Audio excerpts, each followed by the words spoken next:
Welcome to Avient Specialty Inc.'s presentation on simulated process on top of a Aquarius Discharge Under-base. We're starting with the design created by our own Bill Bowen, and I threw it into Separation Studio for a quick separation.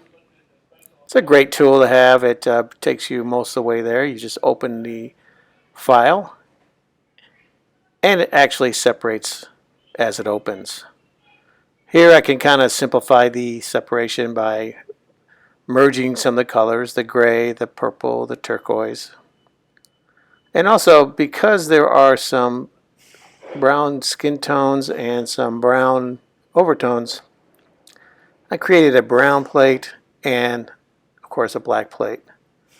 Here it is, pulling another file up that has a white background, and I'm able to create my black plate. Here are the separations in the program. There's Underbase. Very nice. So it's a good quick sep that I can use to make it simple. I could open this up in Photoshop and kind of simulate. If you're used to this, you can just kind of turn everything off. There's the Underbase, have a black plate, red, blue, green, yellow, so on. These are predetermined colors. And there's the wet white. So these are simulated Pantone color matches, so you can just easily bring those together.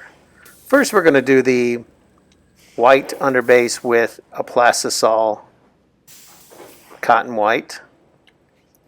It's one of our brands. I'm not going to. Doesn't matter which ones we're talking about, so we'll just do that white. Kind of give it a smoothing screen, make it nice and flat. But you can see it's a nice underbase halftone print. I'm only doing one white here just to kind of show you the differences between Plastisol White and the Discharge base. So of course we have a black. Here's the red.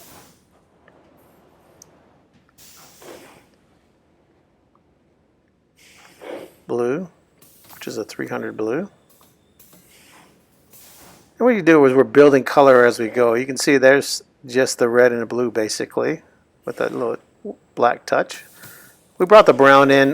This is a kind of optional color. Sometimes the brown overtakes some of the areas, but when you're using a large brown area or you need it for skin tones, it's nice to have. You can make a choice later whether to use it or not. As you can see, we got the gold and the green, and you're building a color to where the skin tone is kind of like a Texas orange look before it goes under the wet white. Of course, when the wet white goes in, which is not a finished white, it is actually a mixed white, you can see where the white blends in with the other colors, creating a nice smooth look. You don't want to judge this print on the first few prints that come off the machine, as these are not flashed. You have just the white flash, and then all the colors are wet on wet. And you depend on the colors to mix as they continue around the press. This makes a much nicer blend. And by using that black touch plate early, we're able to print it on other colors too. So we got nice skin tones. It looks a lot like the original. Here we go on blue and red. You can see the background will kind of influence the color of the design, so you can make adjustments if you're printing just on red or just on blue. But for the most part, the design is represented well. You see very closely the colors are coming out nicely. You're curing just like any other t-shirt. The recommended cure temps and parameters by the ink company. You can say we have good representation. Here you can kind of adjust colors. What's great about a simulated process is that you can juice up a color here or there without having to affect the entire design. As compared to like a 4-color process where if you adjust the magenta, it may overtake other parts of the design you do not want to red. And these will never overbuild or spread. So here's an example of a great shirt next to a less quality shirt, and you can see the differences in the design. It's much smoother on a nice shirt. The detail's better, and there's less blemishing going on in the design itself. Next, we're going to switch out the underbase plate with straight discharge base. Here is the cotton plastisol compared to straight discharge base activated through the same screen. You can see the cleaner look, more detail on the right compared to the left. You can see kind of like the blemishes that the Plastisol ink will leave. Even a really good high quality Plastisol will be a little bit grainy.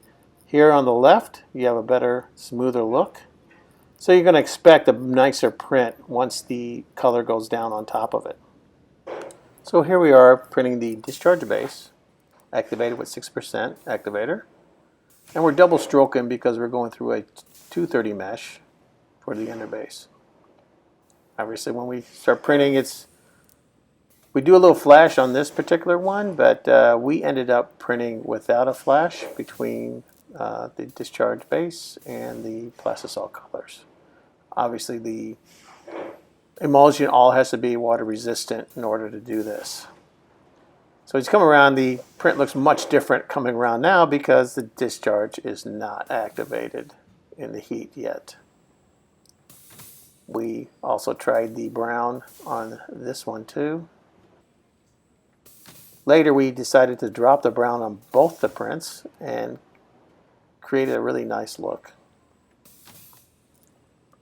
So we're doing the exact same rotation, same Plastisol ink, same mixes to create the design.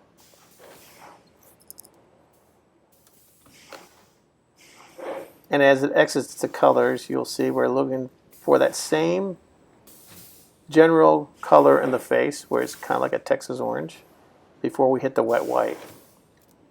What's amazing about this, you're really just looking at the Plastisol ink creating the opacity on this print, and it doesn't look that bad.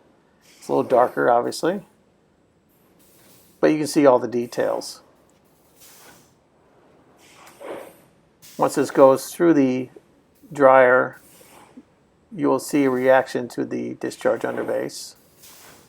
As far as the Plastisol ink is concerned, it's just printing on a natural t-shirt once that dye is discharged out of the shirt. So we're putting on other colors too. It looks okay. Some of these colors do not discharge well, so that's one thing you got to watch out for. You'll probably get a nice print on the light blue, but on a royal blue or a strong green or an orange, you're not going to get the reaction from the discharge underbase. That's the one disadvantage. But for today's testing, we will only judge the prints by the black dischargeable tees that we have here.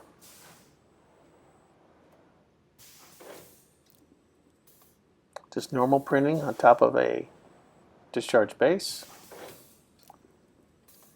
I want you to note that we are not using a white discharge underbase, as the Plastisol will cover a natural tee look easily. And as the shirts go into the dryer, they'll be a little duller than expected. So the discharge will do its thing as it comes out. Here we go. Nice bright look. Color's looking good.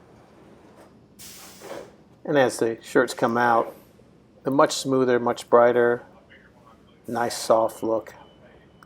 So here we're showing the shirts between a nice clean shirt and kind of an off-brand. You can see even a color shift in ways. So whatever shirt you're using, you want to adjust your colors at the last moment to make it exactly right. So when we go to compare the underbase Plastisol and the discharge underbase, you'll see a smoothness difference. You can actually see better detail on the design below. And if you could feel it, you would really enjoy how soft it is. Again, there's the Plastisol and there's the discharge underbase. Great detail, smooth transitions, halftones are much nicer. I hope you enjoyed today's presentation. Please send us any questions you have. Thank you.